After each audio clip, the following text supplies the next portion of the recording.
মনে রাখতে হবে না, জাস্ট আমাদের ক্লাসে যে কয়টা পড়ানো হয়েছে এই কয়টা এবং এই নামগুলা এগুলো একটু মনে রাখো। হ্যাঁ, এগুলো মনে রাখতে পারলে আমাদের এমসিকিউ এর জায়গাটা একটু ক্লিয়ার হয়ে যাবে। আর এটা মোটামুটি আমাদের এতক্ষণ যা পড়লাম সেটা একটা ওভারভিউ দেওয়া আছে আর কি।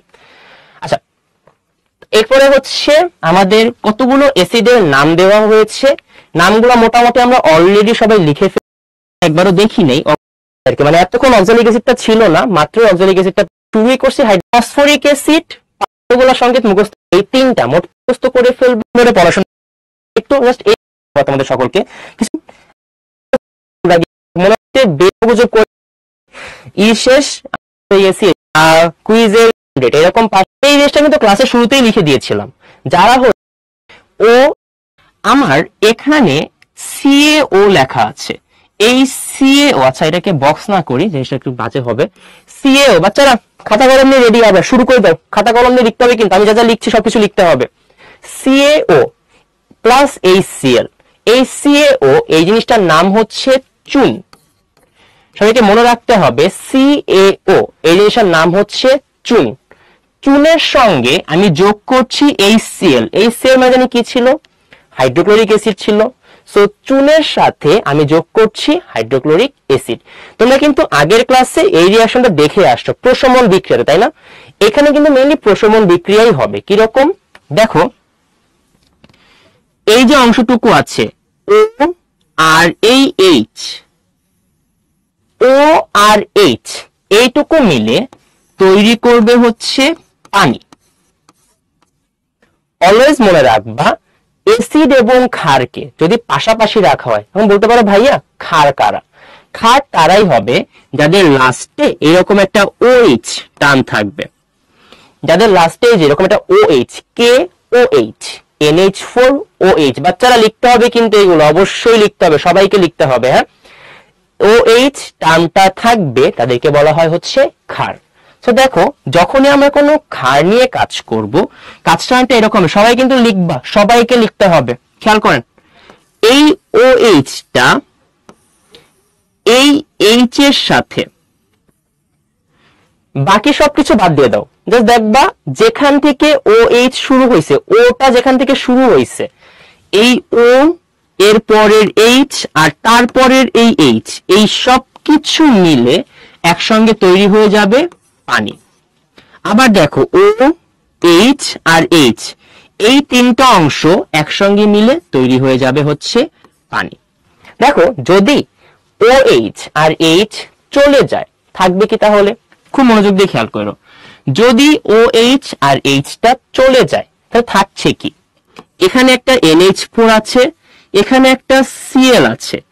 এই NH4 আর এই Cl একসঙ্গে যুক্ত হয়ে তৈরি করবে NH4Cl। দেখো, এখানে একটা NH4 ছিল, এখানে একটা Cl ছিল, এই OH আর H চলে যাওয়ার পরে এই দুইটা মিলে একসঙ্গে তৈরি করবে NH4Cl।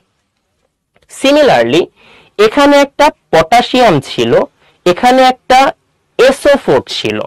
সো দেখো, পটাশিয়াম আর SO4 পাশাপাশি লিখবো। লেখার পর যেটা হবে, দেখো পটাশিয়াম এখানে দুইটা ছিল না, দেখো দুইটা পটাশিয়াম 2K ছিল, তাই না? এই জন্য পটাশিয়ামের নিচে একটা 2 দিয়ে দিব। সবাই কিন্তু লিখতে হবে। হ্যাঁ, কেউ কিন্তু কমেন্ট বক্সে কোনো কোশ্চেন করো না, এখন সবাই আগে লিখো, তারপর তোমাদের কোশ্চেনগুলো আমি নিব।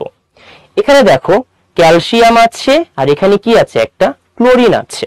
সো আমি যদি ক্যালসিয়াম আর ক্লোরিনকে একসঙ্গে যোগ করি CaCl। এখন দেখো ক্লোরিন কয়টা আছে? এখানে কিন্তু দুইটা হাইড্রোজেন আর দুইটা ক্লোরিন আছে, তাই না? তাহলে ক্লোরিনের সংখ্যা কয়টা? দুইটা। এই জন্য ক্লোরিন নিচে একটা 2 হয়ে যাবে। বিষয় খুব মনোযোগ দিয়ে খেয়াল করো, এখানে কিন্তু তোমাদের অনেকেরই কোশ্চেন হবে যে ভাইয়া এটা কেন আসলো, এটা কেন আসলো। আমি আগে পুরোটাকে একটু রিক্যাপ করে নিই, খুব মনোযোগ দিয়ে খেয়াল করো। বাচ্চা সবাই এইদিকে, সবাই এখন আমার দিকে তাকাও, দরকার হলে কলমটাও রেখে দাও। সবাই মনোযোগ দিয়ে জাস্ট এই দিকে তাকায় থাকেন, এই জিনিসটা ভালো করে বুঝতে হবে। সবাই এইদিকে তাকান, আমার দিকে তাকান, সবাই আমার দিকে। আচ্ছা, খেয়াল করো, ক্যালসিয়াম অক্সাইড, ক্যালসিয়াম অক্সাইডের CaO এর দ্বারা মেইনলি বোঝানো হয় হচ্ছে চুন। চুনের সাথে আমরা যোগ করছি HCl। খেয়াল করো, এখানে যে অক্সিজেন আর এখানে যে হাইড্রোজেন, হাইড্রোজেন আর অক্সিজেন একসঙ্গে যুক্ত হয়ে তৈরি করবে হচ্ছে পানি। এখানে যে OH, ও আর এইচ, ও এইচ থাকে তাকে আমি ক্ষার বলবো। ও এইচ আর এখানকার যে এইচ একসঙ্গে যুক্ত হয়ে তৈরি করবে হচ্ছে পানি। মানে মনে রাখবা ও এইচ আর এইচ টোটাল টুকু একসঙ্গে যুক্ত হয়ে তৈরি করছে হচ্ছে পানি।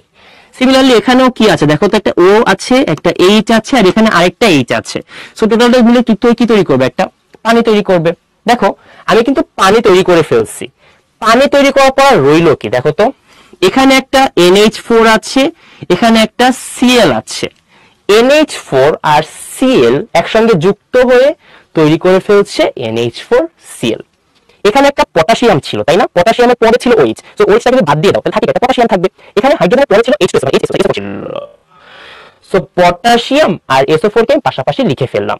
এবার আমি দেখতে পাচ্ছি বাচ্চারা যে পটাশিয়ামের আগে কি একটা 2 ছিল, এই জন্য পটাশিয়াম যেহেতু আগে 2 ছিল, যখন আমি সংকেতগুলা লিখি আগের 2 গুলা মেইনলি নিচে চলে আসে, এই জন্য চলে আসবে হচ্ছে K2SO4। তাহলে কিন্তু প্রতীক সংকেত এটা পড়ানো হয়েছে তাই না।